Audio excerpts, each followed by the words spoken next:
ইয়া আইয়ুহাল্লাযীনা আমানু, হে বিশ্বাসীগণ, হে বিশ্বাসীগণ, আতিউল্লাহ ওয়া আতিউর রাসূল, তোমরা আল্লাহর আনুগত্য করো এবং রাসূলের আনুগত্য করো। ওয়ালা তুবতিলু আমালুকুম, আর তোমাদের আমলগুলি ধ্বংস করো না। এই আয়াতের মধ্যে আল্লাহ রাব্বুল আলামিন বিশেষ করে সারা বিশ্বের যত মানুষ আছে তাদের মধ্য থেকে যারা বিশ্বাসী, আল্লাহকে দৃঢ়ভাবে বিশ্বাস করেছে, পরকালকে দৃঢ়ভাবে বিশ্বাস করেছে, এই স্বীকৃতি দিয়েছে যে আল্লাহ এক, তিনি ছাড়া আর কোনো মাবুদ নাই, আনুগত্য একমাত্র তারই করতে হবে। আল্লাহ রাব্বুল আলামিন এই স্বীকৃতি প্রদানকারীদেরকে ডেকে তিনি বলছেন, ইয়া আইয়ুহাল্লাযীনা আমানু আতিউল্লাহ, তোমরা আল্লাহর আনুগত্য করো, ওয়া আতিউর রাসূল, এবং রাসূলের আনুগত্য করো। ওয়ালা তুবতিলু আমালুকুম, তোমাদের আমলগুলো ধ্বংস করো না। তাহলে এখানে আল্লাহর আনুগত্য, রাসূলের আনুগত্যের কথা বলা হয়েছে। তারপরে বলা হয়েছে তোমাদের আমলগুলি ধ্বংস করবে না। এখানে তো আল্লাহ পাক তিনি এভাবেও তিনি বলতে পারতেন যে আল্লাহর আনুগত্য করো, রাসূলের আনুগত্য করো, তাহলে তোমরা জান্নাতে প্রবেশ করবে। এরকম হওয়াটা উচিত ছিল না, কিন্তু এরকম হয় নাই। কারণটা কি? এখানে আল্লাহ বললেন, জান্নাতের কথা তিনি বলেন নাই। আল্লাহর আনুগত্য করো, রাসূলের আনুগত্য করো, তোমাদের আমলগুলি ধ্বংস করো না। তাহলে এই কথার সাথে পূর্বের কথাগুলির মিল কি? আমল করতে হবে আল্লাহর নির্দেশ মোতাবেক। রাসূল সাল্লাল্লাহু আলাইহি ওয়াসাল্লাম যে পদ্ধতিতে শিখিয়েছেন সেই পদ্ধতি অনুযায়ী আমল করতে হবে। আল্লাহ এবং রাসূলের নির্দেশ ছাড়া যদি আমরা আমল করি তাহলে সে আমলগুলি একটাও গ্রহণযোগ্য হবে না। এই জন্য বলছেন, তোমরা যদি পরিপূর্ণভাবে বিশ্বাস স্থাপন করে থাকো, রাসূলের আনুগত্য করো, আল্লাহর আনুগত্য করো, তাহলে তোমাদের আমলগুলি কি থাকবে? ঠিক থাকবে। এই জন্য আল্লাহর রাসূলের উপর আল্লাহ আয়াত নাজিল করে বললেন, তাদের আনুগত্য করো কিন্তু আমল তোমরা ধ্বংস করো না। অর্থাৎ আল্লাহর আনুগত্য করতে গিয়ে সেখানে যদি শিরিক ঢুকে যায় তাহলে আমল ধ্বংস হয়ে যাবে। আর যদি রাসূলের আনুগত্য করতে গিয়ে রাসূলের দেওয়া নির্দেশ, তার দেখানো পদ্ধতিকে বাদ দিয়ে যদি আমরা অন্য পদ্ধতি গ্রহণ করি তাহলে আমল কি হবে? ধ্বংস হয়ে যাবে। তাহলে আল্লাহ এবং তার রাসূলের যদি আমরা আনুগত্য করি তাহলে তো এমনিতেই আমরা জান্নাত পাবো, তখন তো আর আমল ধ্বংস হচ্ছে না। এজন্যই আমাদের কথাটি বুঝতে হবে। তো যাই হোক, শিরিক করার মাধ্যমে আমল নষ্ট হয়ে যায়, আল্লাহকে অপমান করা হয়। শিরিক করার মাধ্যমে আল্লাহ তাআলাকে অপমান করা হয় এবং আমলগুলি যা আছে সব ধ্বংস হয়ে যায়, নষ্ট হয়ে যায়। শিরক, আল্লাহ তাআলা যেটা পাওয়ার যোগ্য সেটা যদি তাকে আমরা না দেই, তার যদি অন্যকে আমরা দেই তাহলে এটা কি হবে? শিরিক হবে।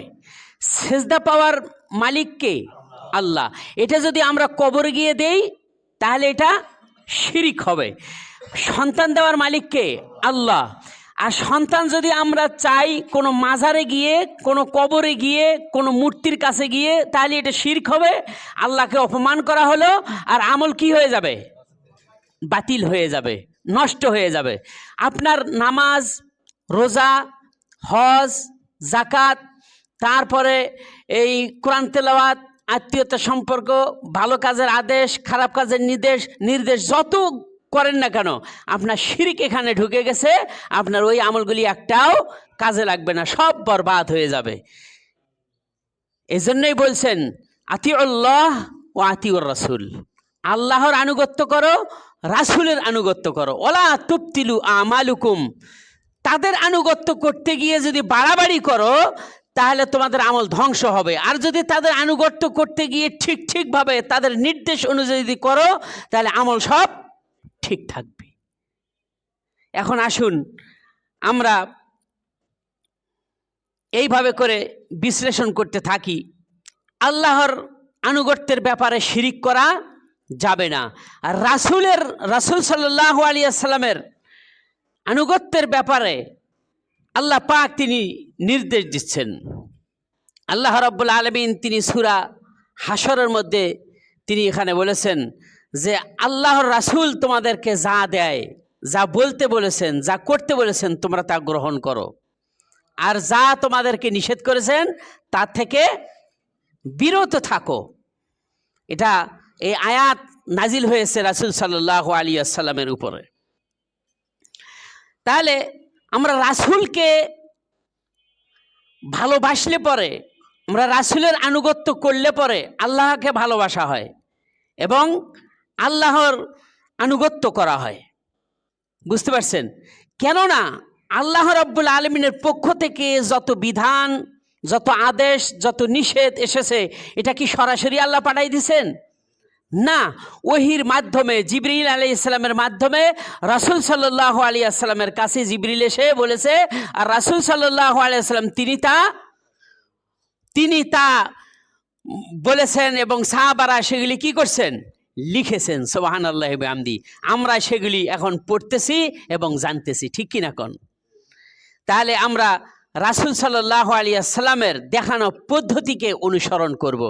এজন্য আল্লাহ রাব্বুল আলামিন তিনি বলছেন, কুল ইন কুনতুম তুহিব্বুনাল্লাহ ফাত্তাবিউনি ইউহিব্বুকুমুল্লাহ। নবী আপনি বলে দিন, সারা বিশ্ববাসীকে বলে দিন, ইন কুনতুম তুহিব্বুনাল্লাহ, যদি তোমরা আল্লাহকে ভালোবাসতে চাও, ফাত্তাবিউনি, তাহলে আমি রাসূলের অনুসরণ করো। তাহলে কি হবে? ইউহিব্বুকুমুল্লাহ, আল্লাহ তোমাদেরকে ভালোবাসবেন। সুবহানাল্লাহি ওয়া বিহামদিহি। তাহলে রাসূল সাল্লাল্লাহু আলাইহি ওয়াসাল্লামের দেখানো পদ্ধতি, পথ নির্দেশ অনুযায়ী আমাদেরকে চলতে হবে। একজন ব্যক্তি এসে বললেন, ইয়া রাসূলুল্লাহ, আমাকে কিছু আমলের কথা বলুন, যে আমলটি করলে পরে আমি অতি সহজে জান্নাতে চলে যাব।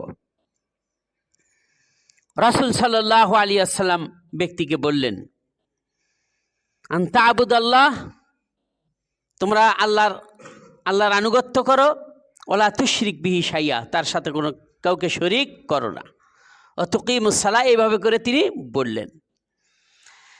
সব শেষে চলে যাওয়ার সময়, লোকটি বিদায় নেওয়ার সময় বলতেছে যে ইয়া রাসূলুল্লাহ, আপনি যা বলছেন তার একটু বেশিও করব না, একটু কমও করব না। লোকটা এই কথা বলে চলে গেল। আল্লাহ রাসূল সাল্লাল্লাহু আলাইহি ওয়াসাল্লাম সাহাবাদেরকে বললেন, ও সাহাবারা, তোমরা কি জান্নাতি ব্যক্তি দেখতে চাও? তারা বললে, হ্যাঁ ইয়া রাসূলুল্লাহ, ওই যে দেখো ওই যে লোকটা যাচ্ছে। কি বুঝলেন? ওই যে লোকটা যাচ্ছে তার মানে কি? সে আল্লাহ রাসূলের কাছে বলল যে আপনি আমাকে কিছু আমলের কথা বলুন, যে আমল করলে অতি সহজে জান্নাতে যাব। রাসূল সাল্লাল্লাহু আলাইহি ওয়াসাল্লাম তিনি আমলের কথাগুলি বলে দিলেন, জানিয়ে দিলেন। প্রথমে আল্লাহর ইবাদতের কথা বললেন, তার সাথে শিরিক না করার কথা বললেন, কেননা শিরিক করলে আল্লাহকে অপমান করা হয়, আমল ধ্বংস হয়ে যায়। তারপরে তিনি আরও কিছু আমলের কথা বললেন, সালাতের কথা বললেন, নফল সালাতের কথা বললেন, জাকাতের কথা বললেন, কিছু সৎকার কথা বললেন, সওম পালনের কথা বললেন। এইভাবে করে তিনি বললেন। তারপরে হজ করার সামর্থ্য থাকলে তুমি হজ করো, এভাবে করে তিনি তাকে আমলগুলি বললেন। এগুলি শোনার পরে চলে যাওয়ার সময় বললেন, ইয়া রাসূলুল্লাহ, যতটুকু বলেছেন ততটুকুই করব, তার একটু বেশিও করব না, একটু কমও করব না। ওই ব্যক্তি যদি এই কথার উপর অটল থাকে তাহলে ওই ব্যক্তি আল্লাহর জান্নাতি। সুবহানাল্লাহ। তাহলে রাসূল সাল্লাল্লাহু আলাইহি ওয়াসাল্লাম যতটুকু তিনি আমাদেরকে করতে বলেছেন ততটুকুই আমাদেরকে করতে হবে।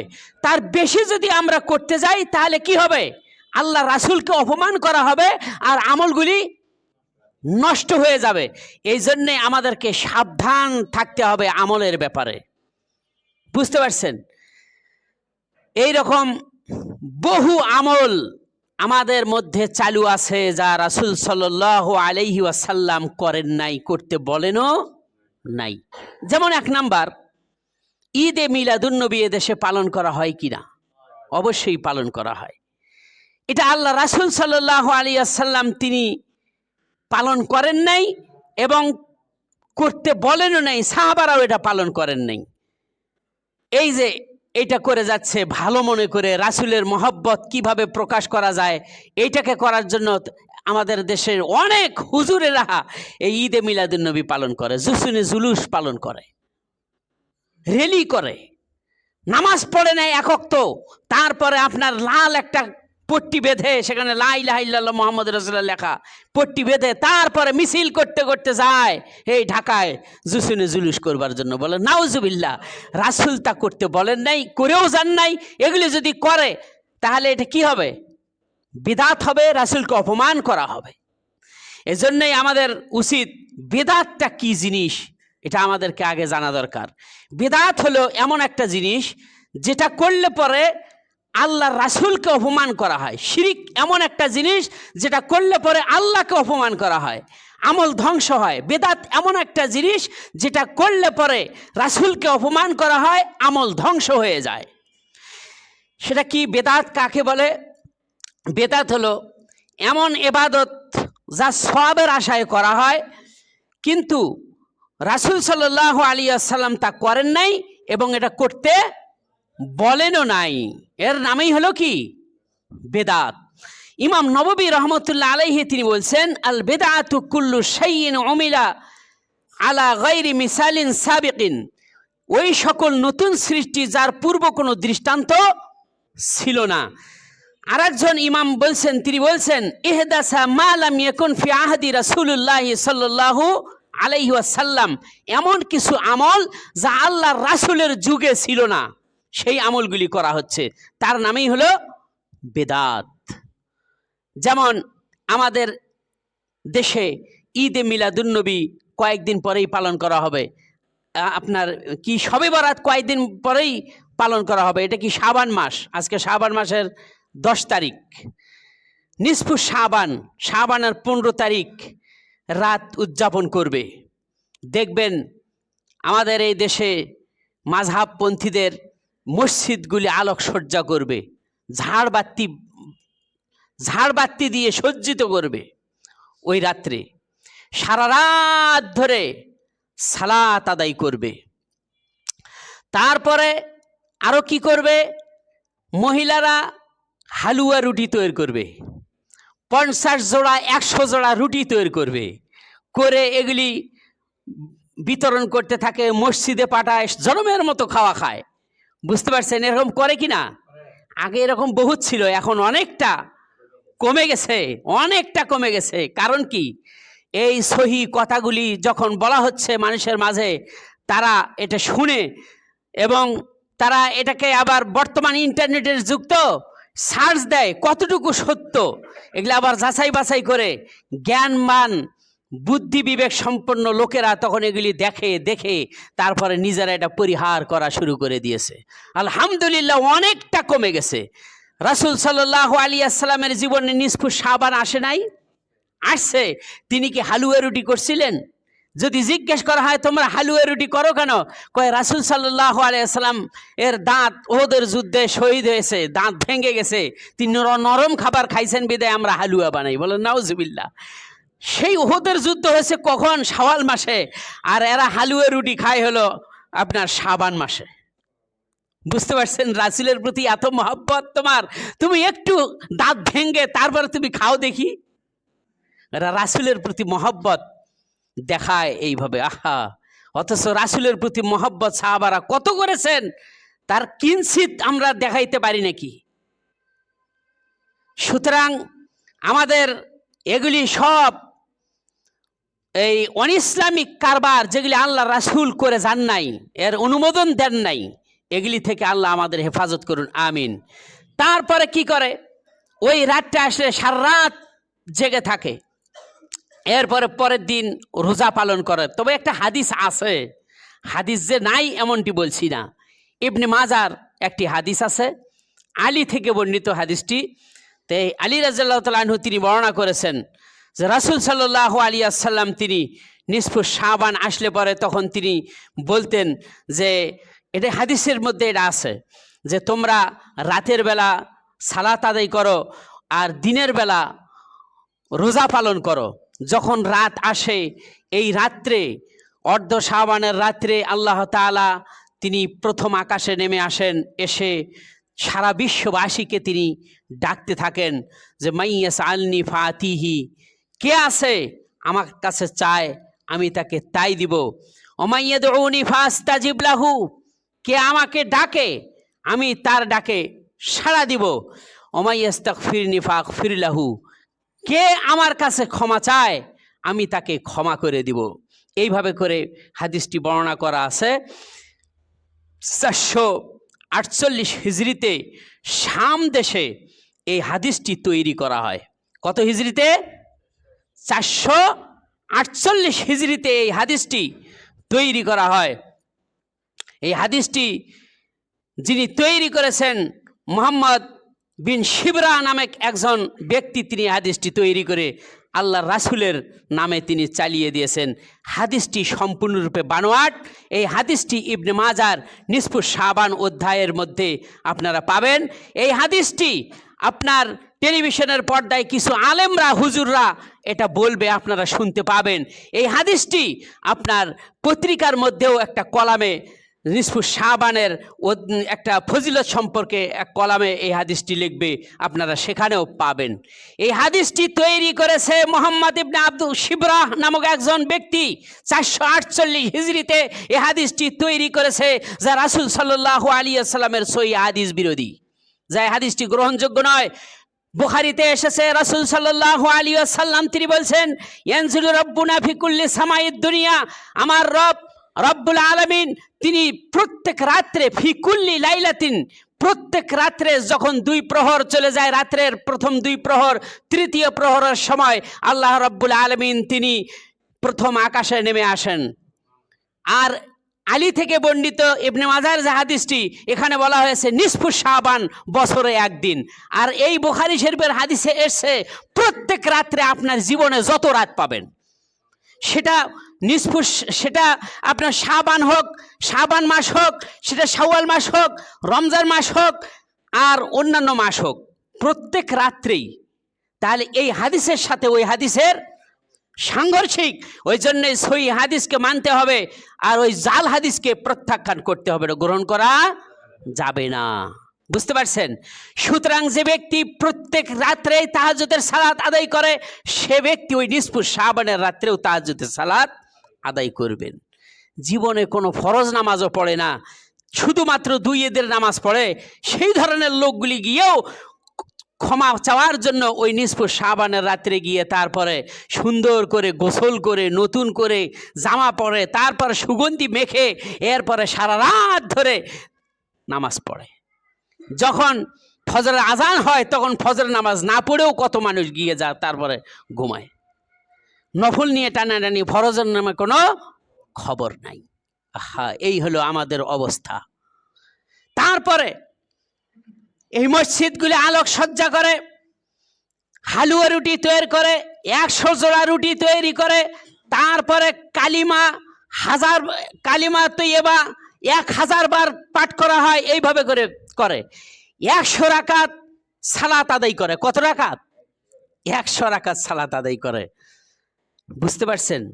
এরপরে আরো কিছু কাহিনী আছে। বিধবা নারীরা তাদেরকে বলে দেওয়া হয়েছে, তোমরা এরকম রকমারি খাবার তৈরি করে একটা ঘরের মধ্যে রাখবে, অন্ধকার করে দিবে সে ঘরটি, তারপরে তোমার স্বামী এসে সেই খাবার খেয়ে যাবে। বলেন নাউজুবিল্লাহ। এই রকম করে অপপ্রচার চালিয়ে দেয় এই নিসফু শাবানকে উপলক্ষ করে। বুঝতে পারছেন? এই ধরনের কালচার, এই ধরনের কুসংস্কার, আমলের নামে কিছু কুসংস্কার আবিষ্কার করেছে, যা কোরআন ও হাদিসের মধ্যে পাওয়া যায় না। বুঝতে পারছেন? তো সুতরাং আমাদের উচিত হলো এটা কতটুকু গ্রহণযোগ্য আর কতটুকু আমলযোগ্য এটা আমাদের জানা দরকার। এজন্য আমরা একটু ভালোভাবে শুনে ইনশাল্লাহ আমল করব। যতটুকু আল্লাহ রাসূল আমল করতে বলেছেন ততটুকুই করব, এর বাইরে আমরা ইনশাল্লাহ আমল করতে যাব না। আল্লাহ রাসূল সাল্লাল্লাহু আলাইহি ওয়াসাল্লামের উপর আল্লাহ তাআলা আয়াত নাজিল করে তিনি জানিয়ে দিলেন, ফাইন তানাজাতুম ফি শাইইন ফারুদ্দুহু ইলাল্লাহি ওয়া রাসূল। কোনো বিষয়ের ব্যাপারে যদি তোমাদের মধ্যে কোনো সংশয় মতবিরোধ মত পার্থক্য যদি দেখা দেয়, তার মীমাংসার জন্য কি করবে? ফারুদ্দুহু ইলাল্লাহি ওয়া রাসূল, আল্লাহ এবং তার রাসূলের দিকেই তোমরা সুপর্দ হও। ওই বুজুর্গানে দিন, বড় হুজুর, বড় পাগড়িধারী, আলখাল্লা জুব্বাধারী লোকের কাছে গিয়ে আপনি সমাধা পাবেন না। এর সমাধা আল্লাহ এবং তার রাসূলের কাছেই আছে, ঠিক কিনা কোন? সুতরাং কোরআনের দিকে আপনি চলে যান, হাদিসে যান, সেখানে আপনি এর সমাধান পেয়ে যাবেন। তো সুতরাং আল্লাহ পাক তিনি বলছেন, ইন কুনতুম তুমিনুনা বিল্লাহি ওয়াল ইয়াউমিল আখির, যদি তোমরা সত্যিকার অর্থে আল্লাহ তাআলার উপর দৃঢ় বিশ্বাস স্থাপন করে থাকো, যদি তোমরা সত্যিকার অর্থে আখিরাতের বিশ্বাস স্থাপন করে থাকো, তাহলে তোমাদের সমস্ত মতবিরোধের মীমাংসা আল্লাহ এবং তার রাসূলের দিকেই সুপর্দ করো, সেখানে মীমাংসা পাবে। এই জন্য আল্লাহ পাক তিনি বলছেন, ইয়া আইয়ুহাল্লাযীনা আমানু, সারা দুনিয়ার সমস্ত বিশ্বাসীগণ শোনো, আতিউল্লাহ ওয়া আতিউর রাসূল, তোমরা আল্লাহ এবং তার রাসূলের আনুগত্য করো। ওয়ালা তুবতিলু আমালুকুম, তাদের আনুগত্য করতে গিয়ে যদি বাড়াবাড়ি করো তাহলে তোমাদের আমল ধ্বংস হবে। সুতরাং তোমরা তোমাদের আমলগুলি ধ্বংস করো না। এটা স্পষ্ট কথা, সাফ কথা। রাসূল সাল্লাল্লাহু আলাইহি ওয়াসাল্লাম তিনি এগুলি সতর্ক করেছেন তার উম্মতকে। আর আল্লাহ রাব্বুল আলামিন তিনি সমস্ত কথাগুলি রাসূলের মাধ্যমে তিনি জানিয়ে দিয়েছেন। ইসলাম পরিপূর্ণ। ইসলাম কি? পরিপূর্ণ। এই জন্যই আল্লাহ রাব্বুল আলামিন তিনি রাসূল সাল্লাল্লাহু আলাইহি ওয়াসাল্লামের উপর তিনি আয়াত নাজিল করলেন, আল ইয়াউমা আকমালতু লাকুম দীনাকুম ওয়া আতমামতু আলাইকুম নি'মাতি ওয়া রাযীতু লাকুমুল ইসলামা দীনা। আমি তোমাদের জন্য ইসলামকে, দিনকে আমি পরিপূর্ণ করেছি। সুবহানাল্লাহ। সমস্ত নিয়ামতগুলি আমি পরিপূর্ণ করে দিয়েছি। তোমাদের জন্য ইসলামকে দিন হিসেবে আমি কি করেছি? এটাকে দিন হিসেবে আমি এটা পরিপূর্ণ করে দিয়েছি। সুবহানাল্লাহ। তাহলে ইসলাম হলো পরিপূর্ণ। এর মধ্যে আমল করতে গিয়ে সংযোজন বিয়োজন করার কোনো সুযোগ নাই। আজকে এক আলেম আজকের খুতবায় দেখবেন অন্যখানে এই শবে বরাত, নিসফু শাবান সম্পর্কে কি হাদিসগুলি বলবে, আবার আপনি এখানে অন্যরকম শুনতেছেন। এটা শুনছেন না? ওখানে বলবে এই সব, এই আমলে এই সব, এই নেকি, এত নেকি, এত নেকি। না, কত নেকি তা সব বলে গেছেন। আপনার আমল কতটুকু করতে হবে সেটা রাসূল সাল্লাল্লাহু আলাইহি ওয়াসাল্লাম তিনি বলছেন। এই জন্যেই মানুষের মধ্যে একটা ধারা লেগে গেছে যে এখন কোন দিকে যাবে, ওই দিকে যাবে না এই দিকে যাবে। বুঝতে পারছেন? এই জন্য আল্লাহ রাব্বুল আলামিন আমাদের সকলকে হেফাজত করুন, সকলে বলি আমিন। এজন্য আল্লাহ পাক তিনি বলছেন, যা মানুষের জন্য দরকার সব আমি পরিপূর্ণ করে দিছি ইসলামে। সুতরাং এর পরে যদি অন্য কেউ কোনো কিছু তৈরি করে, তার ব্যাপারটি সম্পর্কে আল্লাহ পাক তিনি বলছেন, আম লাহুম শুরাকাউ শারাউ লাহুম মিনাদ-দ্বীন। আল্লাহ পাক তিনি বলছেন, আম লাহুম শারাকু, তাদের এমন কোন শরীক আছে যে শারাউ লাহুম মিনাদ-দ্বীন, দ্বীনের ব্যাপারে আরো অন্য কিছু তারা তৈরি করবে, তাদের জন্য নির্ধারণ করবে। এমন কোন শরীক আছে নাকি? মা লাম ইয়াজান বিহিল্লাহ, যে সম্পর্কে আল্লাহর অনুমতি নাই। যে আমলগুলি তারা করে, যারা করে, এগুলির উদ্ভাবক হলো শয়তান। এগুলির উদ্ভাবক কে? শয়তান। আপনার লক্ষ্য করুন, আল্লাহ রাব্বুল আলামিন আদম আলাইহিস সালামকে তৈরি করার পরে তারপরে জান্নাতে দিলেন আর বললেন, জান্নাতের যেখানে ইচ্ছা সেখানে যাও, কিন্তু ওই গাছের কাছে যাইবা না। ওই গাছটির কাছে গেলে তুমি পথভ্রষ্ট হয়ে যাবে, ওখানে যাইতে তিনি নিষেধ করলেন। কিন্তু কেন নিষেধ করলো এটা আল্লাহ এত কিছু বলেন নাই, খালি বলছেন লা তাকরাবা হাজি সাজার, ওই গাছের কাছে যাবে না। তো এখন শয়তান কেন শয়তান হলো? যখন আদম আলাইহিস সালামকে সেজদা দেওয়ার কথা বললেন আল্লাহ রাব্বুল আলামিন সমস্ত ফেরেশতাদেরকে, তখন শয়তানও তাদের মধ্যে ছিল, তখন কিন্তু সে শয়তান হয় নাই, সে তখন আল্লাহর ইবাদতকারীই ছিলেন। কিন্তু যখন বলা হলো ফেরেশতাদেরকে যে আদমকে সেজদা করো, ফেরেশতারা সবাই সেজদা করলো, শয়তান তখন সেজদা করলো না। কারণটা কি? খলাকতানি মিন নার ওয়া খলাকতাহু মিন তিন, আমাকে তৈরি করা হয়েছে আগুন দিয়া, আর তাকে তৈরি করা হয়েছে মাটি দিয়া। আগুন হয়ে আমি উপরে উঠি, আগুন হয়ে আমি মাটির সৃষ্টিকে আমি কেমনে সেজদা করি? দেখছেন যুক্তি? ইসলাম মানতে গিয়ে কোনো যুক্তি চলে না। ফেরেশতারা কি কোনো যুক্তি দেখিয়েছেন? আল্লাহর আদেশ যা তাই সরাসরি মেনে নিয়েছে, কিন্তু যুক্তি দেখিয়েছে ইবলিস শয়তান। আপনি কি মনে করেন যে ইবলিস শয়তান সে মূর্খ? না, সে জ্ঞানী। ইবলিস শয়তান কিন্তু জ্ঞানী।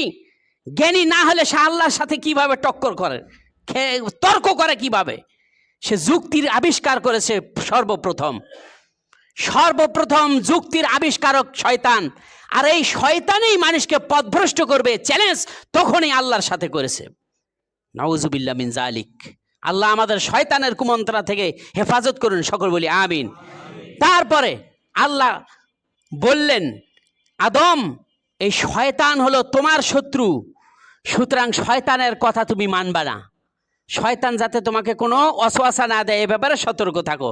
তো এখন আল্লাহ এতটুকু বলে শেষ করলেন। শয়তান তখন দেখলো যে আদমের কারণে আমি পথভ্রষ্ট হয়ে গেলাম, আদমকে আর আমি ছাড়ছি না, ওকেও আমি জান্নাত থেকে বের করব। তারপর শয়তান ওয়াসওয়াসা দেওয়া শুরু করলো আর বলল, আদম ওই যে আল্লাহ তোমাকে ওই গাছের কাছে যেতে নিষেধ করলো, এর কারণটা কি তুমি জানো? এর কারণটা হলো তুমি যদি গাছের ফল খাও তাহলে তুমি ফেরেশতায় পরিণত হবে, আর এই গাছের ফল যদি খাও তাহলে তুমি চিরস্থায়ী জান্নাতি হবে। এই জন্যই তোমাকে এখানে আসতে নিষেধ করেছে। এখন তুমি গাছের ফল খাও, দেখবা তুমি চিরকালের জন্য জান্নাতি হবে। যখন এই গাছের ফলটা খেয়ে ফেলছে তখনই কি হয়েছে? তখন তার শরীরের জান্নাতি কাপড় যা ছিল সব খুলে গেছে এবং তার লজ্জাস্থান প্রকাশ হয়ে গেছে। তখন আল্লাহ বললেন যে তুমি এবং তোমার স্ত্রী সহ পৃথিবীতে নেমে যাও। লক্ষ্য করুন, আমি যে কথাটি বলতেছিলাম, শয়তান এখন পর্যন্ত আদম সন্তানকে পথভ্রষ্ট করার তালে আছেই, সব সময় পিছে লেগে আছে। আমরা কি মুসলিম? মুসলমানদের জন্য আল্লাহ জান্নাত দান করেছেন, শয়তান তো কি পথভ্রষ্ট, ওর জন্য জান্নাত হারাম। আমাদের আমলগুলি আল্লাহর সামনে যাতে কবুল না হয়, এই জন্যই আমলের আল্লাহ এবং তার রাসূলের বিরোধী আমল আবিষ্কার করে সেগুলি সমাজে চালু করে দিয়েছে। যেমন শয়তানের আবিষ্কারকারক একটি আমল হলো শবে বারাত পালন করা। শয়তানের আবিষ্কারকৃত আর একটা আমল হলো ঈদে মিলাদুন্নবী পালন করা। শয়তানের আবিষ্কারকৃত আর একটা আমল হলো শবে মেরাজ পালন করা। গত মাসে চলে গেছে, বুঝতে পারছেন? শবে মেরাজ অনেকেই পালন করছে। শবে মেরাজের রাত্রে আল্লাহ রাব্বুল আলামিন তার রাসূলকে সপ্তম আকাশ উপরে উঠিয়ে নিয়েছিলেন। যাই হোক, সেই রাত্রে 5 ওয়াক্ত সালাত ফরজ করা হয়। আর প্রতি বছর শবে মেরাজের এই রাত আসলে পরে নামাজ তো সারা বছর পড়েই না, ওই মেরাজকে উপলক্ষ করে সেদিন নফল সালাত আদায় করে, বলে নাউজুবিল্লাহ। এগুলি আবিষ্কার করলো কে? এই শয়তান আমলের মধ্যে এগুলি আবিষ্কার করে ঢুকিয়ে দিয়েছে যাতে আমল করেও মানুষেরা জাহান্নামে যায়। এজন্যই সুন্নতি আমল যেগুলি সেগুলি চাপা পড়ে গেছে বেদাতি আমলের কারণে। বেদাতি আমলগুলির করার কারণে এই সুন্নতের আমল যেগুলি আছে এগুলি মানুষ জানেই না। আজকে তাসবিহ দানা শুরু হয়ে গেছে, সুবহানাল্লাহ সুবহানাল্লাহ এরকম তাসবিহ পাঠ করে।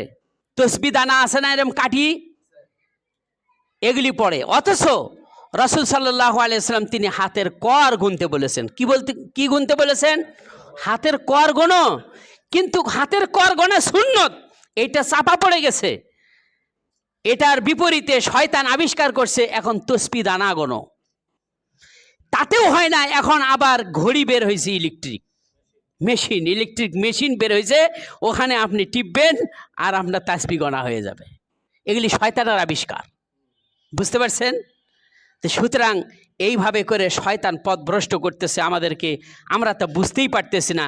এই জন্য আল্লাহ পাক তিনি বলছেন আমলাহুম শুরাকা ও শারাউ লাহুম মিনাদ্দিন, তাদের এমন কোন শরিক আছে যে দিনের মধ্যে, ইসলামের মধ্যে আরো কিছু কি করে, শরীয়তের কিছু জিনিস তৈরি করবে, মা লাম ইয়াযান বিহিল্লাহ, আল্লাহ যার অনুমতি দেন নাই। অথচ শরীয়তকে কমপ্লিট করে দিয়েছেন আল্লাহ রাব্বুল আলামিন সারা বিশ্ববাসীর জন্য, সুবহানাল্লাহ। এই জন্য আল্লাহ বলছেন আল ইয়াউমা আকমালতু লাকুম দীনাকুম ওয়া আতমামতু আলাইকুম নি'মাতি ওয়া রাদিতু লাকুমুল ইসলামা দীনা। এটা কমপ্লিট ইসলাম, এখানে সংযোজন বিয়োজনের কোনো সুযোগ নাই। সুতরাং আল্লাহ এবং তার রাসূল যতটুকু আমল করতে বলেছেন ততটুকুই ইনশাআল্লাহ আমরা আমল করব। তারপরেও যদি অনেকেই বলে যে না, বেশি করলে যত গুড় তত মিষ্টি, এরকম একটা কথা বলে, যত গুড় তত মিঠা, আমরা একটা নফল আমল বেশি করে করব, সমস্যা কি আপনার, সমস্যা কি আপনার, এরকম বলতে তো পারে। সুতরাং আমি বলতে চাই, আল্লাহ পাক তিনি বলছেন কুল, নবী আপনি বলে দিন, কুল্লু ইয়ামালু আলা শাকিলাতিহি, প্রত্যেকেই নিজ নিজ প্রকৃতি অনুযায়ী তারা আমল করতেছে। তারপরে বলছে ফারাব্বুকুম আলামু বিমান হুয়া আহদা সাবিলা, তোমার প্রভু ভালো জানেন যে কে তোমাদের মধ্যে সঠিক আমলকারী, তোমাদের মধ্যে কে সঠিক আমলকারী, এটা একমাত্র আল্লাহ রাব্বুল আলামিন তিনি ভালো জানেন। এত সতর্ক করার পরেও যদি তোমরা মনে করো যে আমি ওই নাজায়েজ আমলটাকে ভালো মনেই করে যাব, তারপরেও যদি মনে করো, তো প্রতিদান দিবেন কে? আল্লাহ পাক। আর এই ঘোষণাও তিনি দিয়ে দিয়েছেন যে ভালো আমল করবে তার জন্য ভালো পুরস্কার, যে খারাপ আমল করবে তার জন্য খারাপ পুরস্কার। যে বিদআত করলো সে যদি মনে করে যে আমি ভালো পুরস্কার পাবো, তা কোশ্চিন কালেও হতে পারে না, যেহেতু আল্লাহ পাক কোরআনে কারিমের মধ্যে তিনি ঘোষণা করে দিয়েছেন। আল্লাহ রাব্বুল আলামিন সূরা কাহফের মধ্যে বলছেন কুল হাল নুনাব্বিউকুম বিল আখসারিনা আমালা আল্লাযীনা যাল্লা সা'য়ুহুম ফিল হায়াতিদ দুনিয়া ওয়া হুম ইয়াহসাবুনা আন্নাহুম ইহসিনুনা সুনআ। আল্লাহ পাক তিনি বলছেন নবী কুল আপনি বলে দিন, হাল নুনাব্বিউকুম বিল আখসারিনা আমালা, আমি কি বলবো না ওই সমস্ত ক্ষতিগ্রস্ত আমলকারী সম্পর্কে, আল্লাযীনা যাল্লা সা'য়ুহুম ফিল হায়াতিদ দুনিয়া, যারা দুনিয়ার বুকে আমল করে নিজেকে ধ্বংস করে ফেলেছে, যেটা আল্লাহ রাসূল করতে বলেন নাই সেই ধরনের আমলগুলি তারা করে, এগুলি করে করে নিজেকে ধ্বংস করছে। ওহুম ইয়াহসাবুনা আন্নাহুম ইহসিনুনা সুনআ, তারা মনে করতেছে যে ওইটাই ভালো আমল।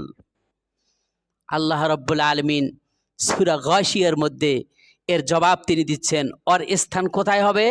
দুনিয়ার সমস্ত মুসলিম, সমস্ত ইমানদাররা তোমরা জেনে রাখো, যারা বেশি বেশি করে আমল করতেছে তাদের স্থান কোথায় হবে? আল্লাহ পাক সূরা গাশিয়ার মধ্যে তিনি বলছেন আমিলাতুন নাসিবা তাসলা নারান হামিয়া, আমল করতে করতে ক্লান্ত পরিশ্রান্ত হয়ে গেছে, এত আমল করছে ক্লান্ত হয়ে গেছে, তাসলা নারান হামিয়া, আমি আল্লাহ রাব্বুল আলামিন ওই আমলকারীকে ধরে জাহান্নামে নিক্ষেপ করব। নাউজুবিল্লাহ মিন জালিক। তাহলে আল্লাহর রাসূলের নির্দেশ যে আমলের মধ্যে নাই, ওই আমল যদি কোনো মুসলিম, কোনো মুমিন যদি করে থাকে, তার স্থান কোথায় হবে? এতে সব আমি কোরআন থেকেই বললাম, তার স্থান হবে কোথায়? জাহান্নামে। সুতরাং আমল করলে হবে না, আমলটি কতটুকু সঠিক তা যাচাই করেই করতে হবে।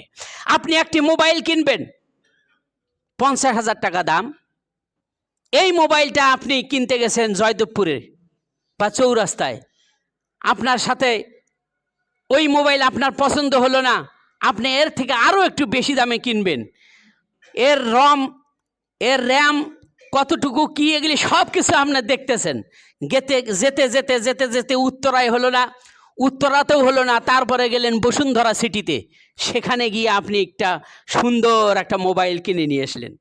50,000 টাকার মোবাইল কিনতে যদি আপনাকে এত যাচাই বাছাই করতে হয়, এই উত্তরায় গেলেন, তারপরে চৌরাস্তায় গেলেন, জয়দেবপুর গেলেন, উত্তরায় গেলেন, তারপরে আরও কত জায়গায় গেলেন, তারপরে শেষ পর্যন্ত আপনি বসুন্ধরা সিটিতে গিয়ে একটা মোবাইল কিনলেন কত টাকা খরচ করে, শুধু 50,000 টাকা বা 1,00,000 টাকার মোবাইল কেনার জন্য এত যাচাই বাছাই করলেন। যে আমল করবেন, এই আমলের জন্য আপনি জান্নাতে যাবেন, সেই আমল যাচাই করবেন না? আপনি করবেন না যাচাই? যাচাই ছাড়াই আপনি আমল করে জান্নাতে যাবেন, এত সোজা? জান্নাত কি বাপদাদার সম্পত্তি নাকি এটা? সুতরাং ইব্রাহিম আলাইহিস সালাম তিনি ছিলেন আল্লাহর খলিল, বন্ধু। ইব্রাহিম আলাইহিস সালাম তিনি বললেন, আল্লাহ কিয়ামতের দিন তুমি আমাকে লাঞ্ছিত অপমানিত করো না। আল্লাহ বললেন যে ঠিক আছে, আমি তোমাকে লাঞ্ছিত করব না। যখন ইব্রাহিম আলাইহিস সালামের পিতা দেখছে জাহান্নামে যাচ্ছে, তখন ইব্রাহিম আলাইহিস সালাম বললেন যে রব্বুল আলামিন বলবেন, ইব্রাহিম আলাইহিস সালাম বলবেন, রব্বুল আলামিন আমার পিতা আমার সামনে জাহান্নামে যাচ্ছে, এর থেকে লাঞ্ছনা, এর থেকে অপমান আমার জন্য আর কি হতে পারে? তুমি তো আমার বন্ধু। তখন আল্লাহ পাক বলবেন যে ইব্রাহিম শোনো, আমি ওয়াদা করেছি তোমার সাথে লাঞ্ছিত করব না, তবে তুমি একটু নিচের দিকে তাকাও। তিনি তাকাবেন, দেখবেন যে তার পিতা ওই মুহূর্তে রক্তমাখা জানোয়ার হয়ে আল্লাহ তাকে সেই অবস্থায় নিক্ষেপ করবেন। ইব্রাহিম আলাইহিস সালাম তার পিতাকে রক্ষা করতে পারবেন না সেই দিন জাহান্নাম থেকে। আর আপনি আমি মন গড়া আমল করে জান্নাতে যাব? হযরতে মুহাম্মদ সাল্লাল্লাহু আলাইহি ওয়াসাল্লাম তিনি খাতিমুন নবিয়্যিন, সর্বশেষ নবী, সমস্ত নবীদের সরদার, সুবহানাল্লাহ। রাসূল সাল্লাল্লাহু আলাইহি ওয়াসাল্লামের চাচা, রাসূল সাল্লাল্লাহু আলাইহি ওয়াসাল্লামের পিতা, রাসূল সাল্লাল্লাহু আলাইহি ওয়াসাল্লামের মাতা কোথায় থাকবে? জাহান্নামে। আর রাসূল যাবেন কোথায়? আমল আর ঈমান, আমল এবং ঈমান। ঈমানকে মজবুত করতে হবে। ঈমানের মধ্যে যদি শিরক থাকে আল্লাহকে অপমান করা হবে, আর আমলের মধ্যে যদি বিদআত থাকে রাসূলকে অপমান করা হবে। শিরক যুক্ত যদি আমল থাকে সমস্ত আমল বরবাদ হবে, বিদআত যুক্ত যদি আমল থাকে সমস্ত আমল বরবাদ হয়ে যাবে, একটাও কাজে লাগবে না। আল্লাহ পাক তিনি বলবেন কিয়ামতের দিন আমাকে বান্দাদের আমল নামাগুলি দেখানো হবে বা আমার সামনে পেশ করা হবে। ওয়াকাদিমনা ইলা মা আমিলু মিন আমালিন ফাজআলনাহু হাবাআম মানসুরা।